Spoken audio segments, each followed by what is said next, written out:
Kasi may mga kasabay kami na talagang may tinatanong. Nag-prepare din kami, pinrint namin yung return ticket. They require this. It's the same thing with the e-travel that we have in the Philippines.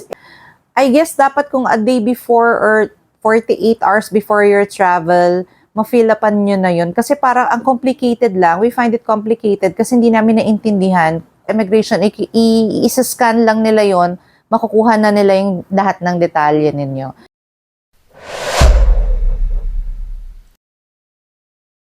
Hi guys! Welcome to Eat, Pray, Love Travel channel, and right now we are here in Osaka, Japan.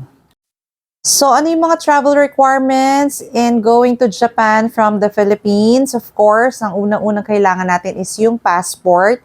It should be valid 6 months onwards. Alam niyo naman na yon, standard na yon. Of course, you need to secure your visa sa Japan Embassy, or kung may travel agency kayo na kilala, pwede naman ninyo ipalakad yung inyong Japan visa. So, mabilis lang naman ang pagkuha. Same requirements lang din naman together with the Korean Embassy. Actually, mas mahigpit pa nga si Korean Embassy ngayon kumpara kay Japan. So, I think it's much easier na mag-apply ng Japan visa basta mas mahaba lang yung time para at least mas marami kayong time mag-process ng inyong visa at hindi nagmamadali. For those na merong multiple entry visa sa Japan, wala namang problema or wala naman silang additional requirements. Like for us, meron kasi kaming multiple visa which will expire next year pa, pero na-issue siya before pandemic, so wala namang additional requirement for that. Papakita mo lang talaga yung iyong visa sa old passport if you have your bagong passport na. And of course, mas maganda na before your flight, 72 hours or 48 hours before your flight, ma-accomplish nyo na yung e-travel form. It's the form na requirement before going to immigration, so wala nang sulat-sulat.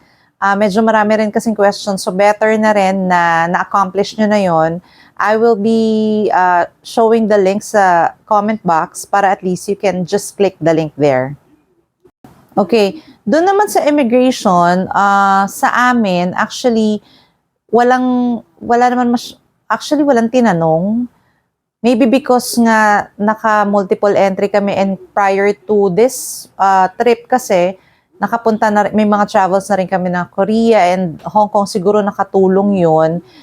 Kasi nung pinakita namin yung aming passport and visa, tinatakan na lang agad ng immigration officer. So, wala namang questions about it. So, thank you Lord for that. Kasi syempre, nakaka-nervous din. Dahil baka mamaya may mga questions, lalo na kung yung visa mo is valid from before pandemic pa na issue. Pero still, next year pa naman din yung expiration niya. But of course, if to be prepared lang din sa immigration, kasi may mga kasabay kami na talagang may tinatanong, lalo na kapag ka-solo traveler, prepare your docs na lang din. Of course, kung ano yung mga requirement na hiningi sa inyo nung nag-provide kayo ng visa or nag-apply kayo ng visa, I guess, i-ready nyo na lang din since latest din naman yun kung nag-apply kayo ng visa talaga. Kasi nung tinitignan namin, nung nakapila kami, yung mga solo travelers, talagang tinatanong talaga sila ng mga kung saan magsastay, and then kung yung income may naririnig din kasi ako na ganung na nagtatanong about the income and the work, parang ganun. So at least para sa akin lang, suggestion, be prepared lang kasi actually kami, nag-prepare din kami, pinrint namin yung return ticket, and then yung booking namin sa B&B.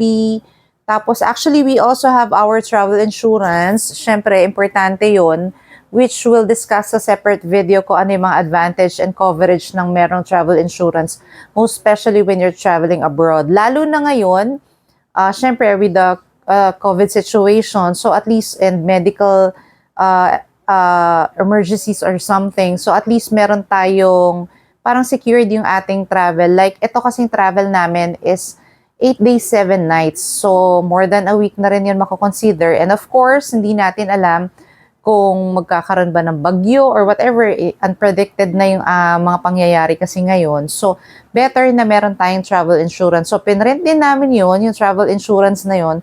So, lahat yun pinrepair ko. Actually, pati yung sa school ng kids ko na excuse letter since mag-a-absent sila po, pinrepair ko din yun. Naging ready naman talaga kami. So, wag lang tayo maging lax kasi syempre, kung naka-ready na lahat ng mga dokumento natin or may available documents naman, why not na i-print na natin at i-present kung hinihingi. And of course, so kung natapos na tayo sa immigration, papunta na tayo ng Japan or Osaka, they require this, it's the same thing with the e-travel that we have in the Philippines. It's the Visit Japan web. So, para sa akin, no, kasi syempre first time namin ulit bumiyahe ng Japan after nitong pandemic nga na to. So, dati wala nito. So, it's like an e-travel form, pero mas medyo complicated siya kasi may mga tanong, which kung family kayo, pwedeng isa na lang yung mag-register kasi you have to register. I guess dapat kung a day before or 48 hours before your travel, ma-fill-upan nyo na yun. Kasi parang ang complicated lang. We find it complicated kasi hindi namin naintindihan kung kailangan ba talaga siya or hindi. Kasi finill up ko siya by the time na nakapila kami dun sa immigration na ng Japan.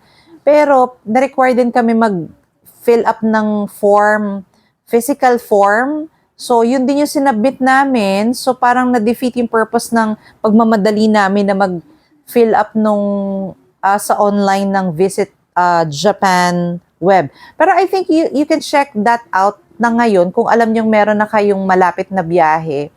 I-check nyo na yung Visit Japan web. Mag-register na kayo if you're going with your family.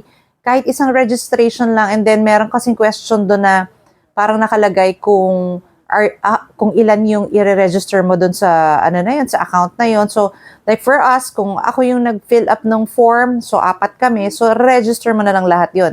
Medyo nagpanic lang kasi kami na akala namin individual registration, since nakapila na kami sa immigration, kaya ang nangyari is, ayun nga, nag-physical form din kami. Pero, kung meron kayong pin-provide na information dun sa Visit Japan web, mag-screenshot lang kayo ng QR code, yun lang yung ipepresent nyo, and then okay na. Tapos na sa immigration, i-scan lang nila yon, makukuha na nila yung lahat ng detalye ninyo. So don't forget to do that, the Visit Japan web, kung may biyahe kayo papunta sa Japan, para at least less hassle on the immigration part. And that's it, guys. So for the latest travel requirement to Japan, simple lang naman. Of course, your passport, visa, and then the e-travel. Of course, you have to pay your travel tax ahead of time. And ayun nga, yung Visit Japan web, i-fill up nyo na rin yun. And it's better to check in online kasi mas madali. As in, super smooth yung check-in namin ngayon. Like, wala pang, siguro mga 5 hours before kasi inagahan namin dahil di nga namin alam kung anong bagong proseso ngayon. So, pagkarating namin doon, nag-backdrop lang kami and then inisyuhan na kami ng boarding pass and then diretso na agad kami sa immigration. So, mas mahaba yung time. So, hindi ka nararatel na kung mahaba yung pila sa immigration and all. So, it's really advisable to check in online. And that's it, guys. Thank you for watching. So, abangan niyo yung mga video namin sa Japan, sa Osaka, Japan, sa Nara, sa Kyoto, yung mga expenses, and yung aming mga itinerary. Thank you for watching, and please don't forget to like and subscribe to our channel, and of course, hit the notification bell for more updates. Thank you. Bye!